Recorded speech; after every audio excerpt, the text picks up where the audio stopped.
You can easily spot mature apps from those just baked and released into the wild. How, you ask? There's this thing called micro-interactions.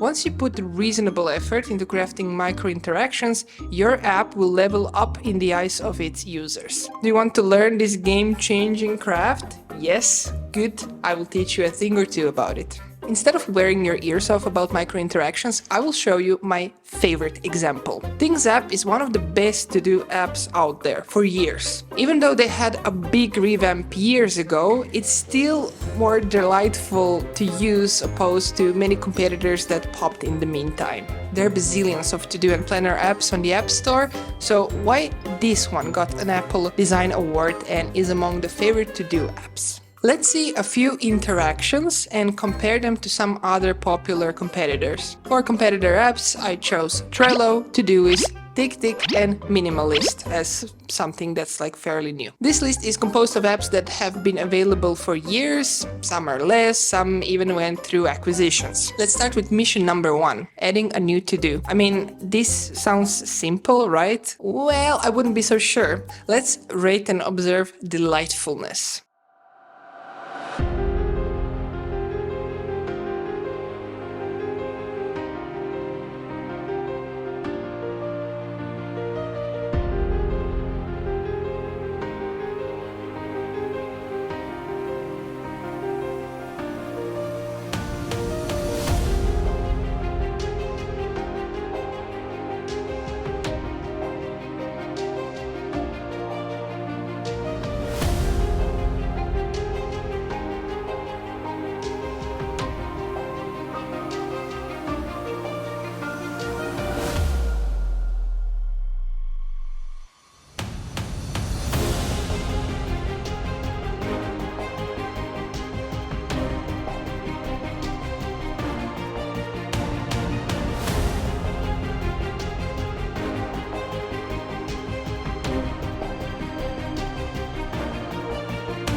For me, Things app is absolutely delightful and they really pay attention to every little thing in the app. First place, for sure.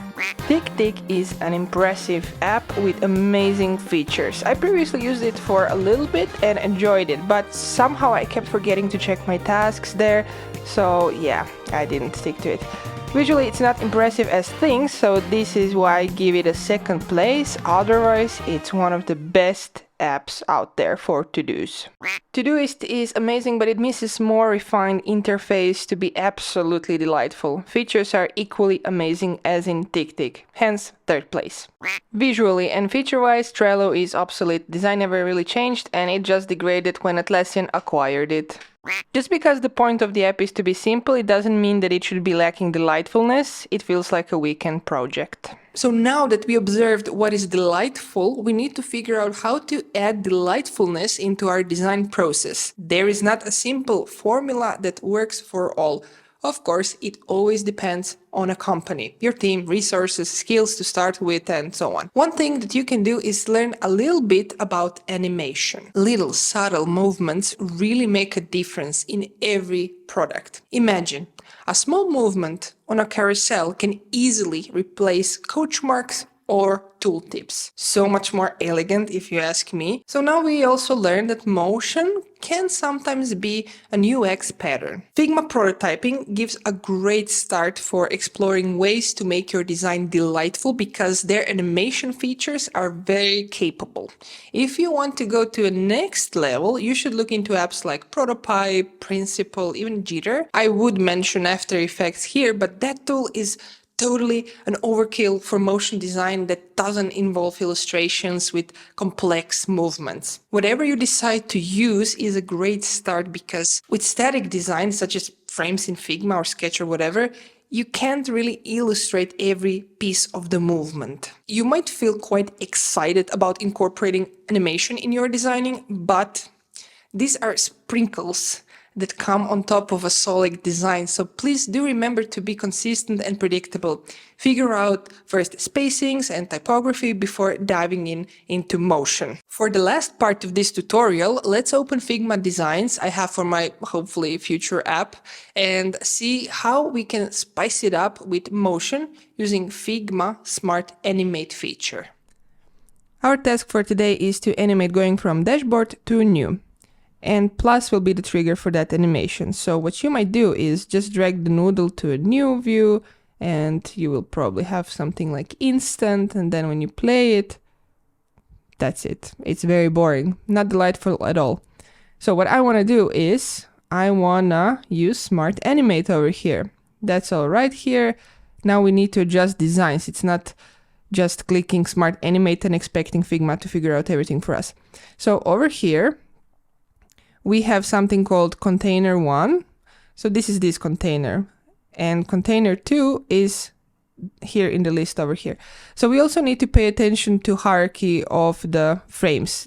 They need to be the same in every view they animate to. I will show you what I mean. It's a little bit complicated to understand like this.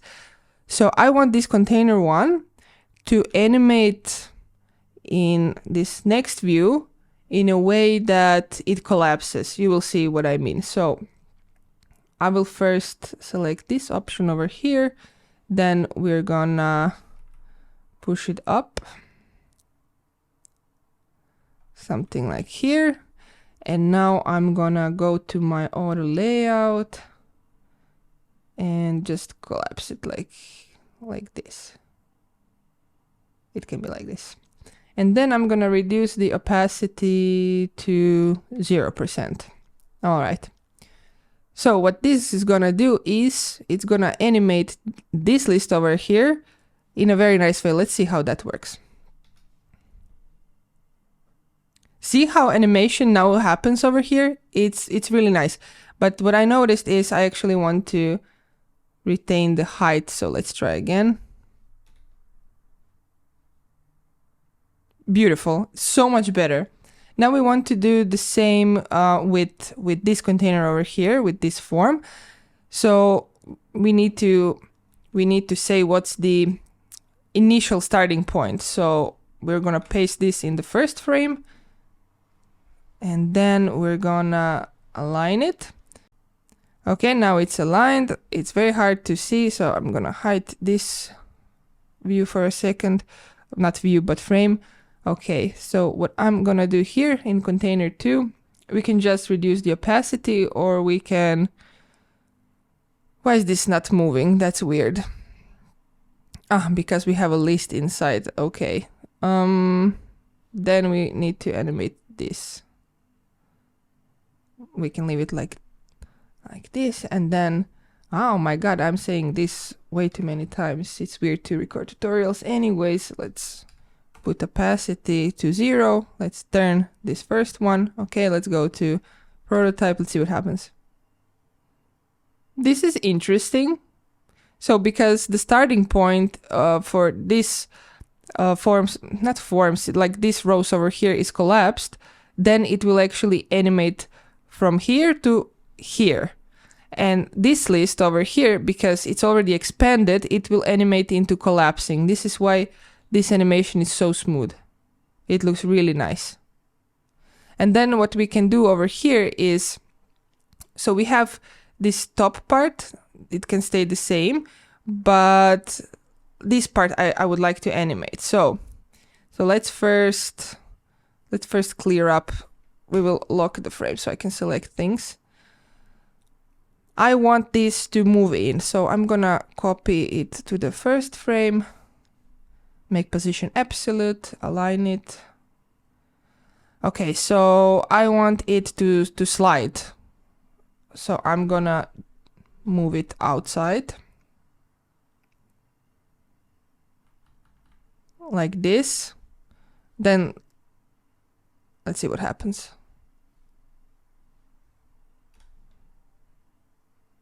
Ah, now it actually slided. Super nice. You can, you know, tweak and play with prototypes until you find something delightful. But this is so much nicer than the initial flow that we had just like appearing. This tells a little bit, oh my god, I'm missing this tab all the time. We have so much more oomph in this one. Look how nice, I can play it like forever. It's beautiful. If you like this video, please subscribe and ask me questions if you have any. Anyways, happy designing and until next time, Jowski!